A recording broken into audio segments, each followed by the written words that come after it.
করছো তুমি?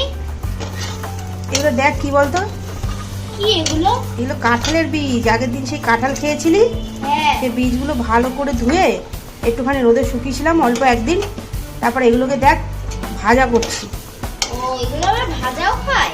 হ্যাঁ, এগুলো ভাজা খেতে যা দারুণ লাগে না। ও। ভাজাটা হোক, এগুলো অল্প আছে, ভাজা করতে হয় বুঝেছিস। ও আচ্ছা। তুই এটা কি খাচ্ছিস? ওই যে আগের দিন যেটা বানিয়েছিলাম। কি রে?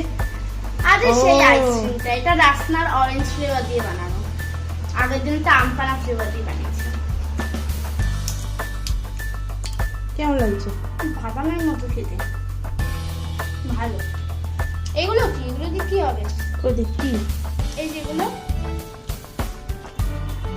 কি? এগুলো পাতা পাতা মতো। এগুলো পাট পাতা। পাট পাতার বড় হবে, পাট পাতা দিয়ে বড় হবে, বেসন দিয়ে চালের গুঁড়ো দিয়ে।